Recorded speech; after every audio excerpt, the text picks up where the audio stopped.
Hello दोस्तों, आज का सुविचार। वक्त आपका है, चाहो तो सोना बना लो और चाहो तो सोने में गुजार दो। दोस्तों, आपको मेरी ये कहानी कैसी लगती है मुझे कमेंट में ज़रूर बताएं और चैनल को लाइक, शेयर और सब्सक्राइब करना ना भूलें।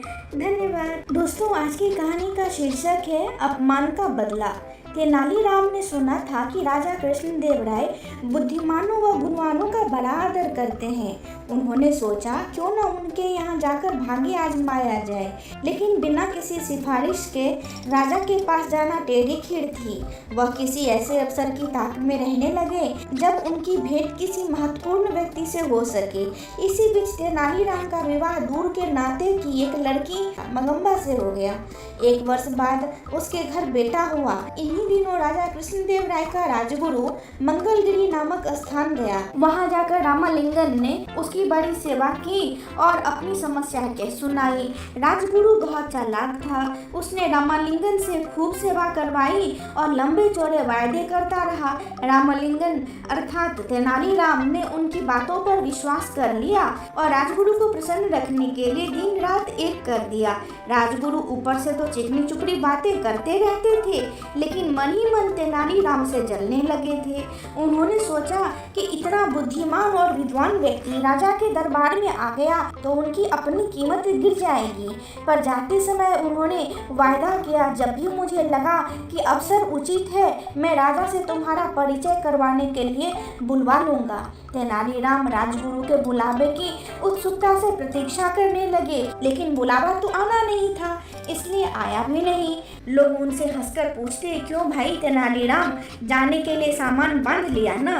कोई कहता, मैंने सुना है कि तुम्हें विजयनगर जाने के लिए राजा ने विशेष दूत भेजा है। तेनालीराम उत्तर देते, समय आने पर सब कुछ होगा, लेकिन मन ही मन उनका विश्वास राजगुरु से उठ गया। तेनालीराम ने बहुत दिन तक इस आशा में प्रतीक्षा की कि राजगुरु उन्हें विजयनगर अवश्य बुलवाएंगे। अंत में निराश होकर उन्होंने फैसला किया कि वह स्वयं ही विजयनगर जाएंगे। उन्होंने अपना घर और घर का सारा सामान बेचकर यात्रा का खर्च जुटाया और माँ, पत्नी तथा बच्चे को लेकर विजयनगर के लिए रवाना हो गए। यात्रा में जहाँ कोई रुकावट आती, तेनालीराम राजगुरु का नाम ले लेते और सबसे कहते, मैं राजगुरु का शिष्य हूँ। तेनालीराम ने अपनी माँ से कहा, देखा, जहाँ राजगुरु का नाम लिया मुश्किल हल हो गई।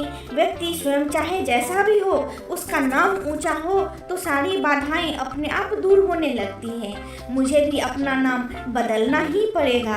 राजा कृष्णदेव राय के प्रति सम्मान जताने के लिए मुझे भी अपने नाम में उनके नाम का कृष्ण शब्द जोड़ लेना चाहिए। आज से मेरा नाम रामालिंगन की जगह रामकृष्ण हुआ। तेनालीराम की माँ बोली, बेटा, मेरे लिए तो दोनों नाम बराबर हैं। मैं तो अब भी तुझे राम पुकारती हूँ, आगे भी यही पुकारा करूँगी। कोरवीर नामक स्थान पर तेनालीराम की भेंट वहाँ के राज्य प्रमुख से हुई, जो विजयनगर के प्रधानमंत्री का संबंधी था।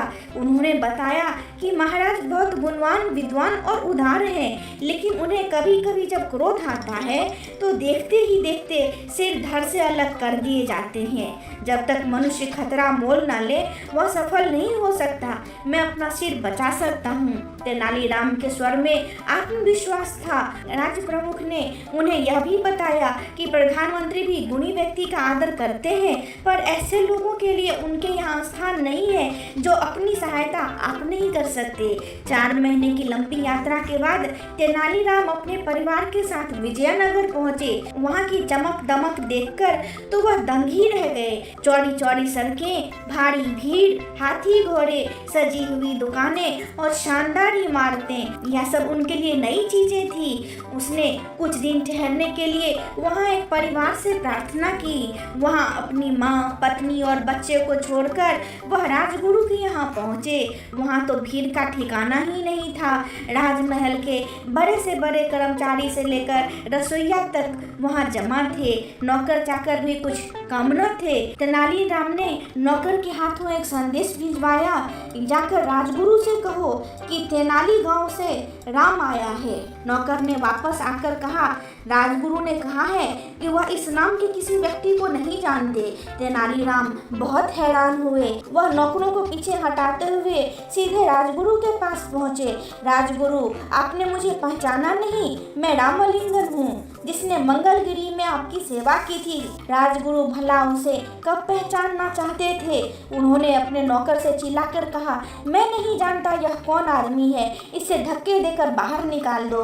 नौकरों ने तेनालीराम को धक्के देकर बाहर निकाल दिया। चारों ओर खड़े लोग यह दृश्य देखकर ठहाके लगा रहे थे। तेनालीराम का कभी ऐसा अपमान नहीं हुआ था। उन्होंने मन ही मन फैसला किया कि राजगुरु से वह अपने अपमान का बदला अवश्य लेंगे, लेकिन इससे पहले राजा का दिल जीतना जरूरी था। दूसरे दिन वह राज दरबार में जा पहुंचे। उन्होंने देखा कि वहां जोरों का विवाद हो रहा है। संसार क्या है, जीवन क्या है, ऐसी बड़ी बड़ी बातों पर बहस हो रही थी। एक पंडित ने अपने विचार प्रकट करते हुए कहा, यह संसार का धोखा है। हम जो देखते, सुनते हैं, महसूस करते हैं, चखते या सूंघते हैं, केवल हमारे विचार में है। असल में यह सब कुछ नहीं होता, लेकिन हम सोचते हैं कि होता है। क्या सचमुच ऐसा है? तेनालीराम ने कहा। यही बात हमारे शास्त्रों में भी कही गई है। पंडित जी ने थोड़ी ऐंठ दिखाते हुए हैरान होकर पूछा और सब लोग चुप बैठे। शास्त्रों ने जो कहा है वह झूठ कैसे हो सकता है? लेकिन तेनालीराम शास्त्रों से अधिक अपनी बुद्धि पर विश्वास करते थे। उन्होंने वहां बैठे सभी लोगों से कहा, यदि ऐसी ही बात है तो हम क्यों न पंडित जी के इस विचार की सच्चाई जांच लें। हमारे उदार महाराज की ओर से आज दावत दी जा रही है, उसे हम जी भर कर खाएंगे। पंडित जी से प्रार्थना है कि वह बैठे रहें और सोचें कि वह भी खा रहे हैं। तेनालीराम की बात पर जोर का ठहाका लगा। पंडित जी की सूरत देखते ही बनती थी। महाराज तेनालीराम पर इतने प्रसन्न हुए कि उन्होंने स्वर्ण मुद्राओं की एक थाली भेंट की और उसी समय तेनालीराम को राजविदूषक बना लिया।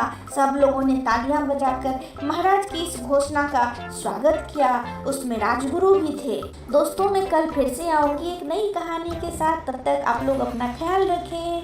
बाय।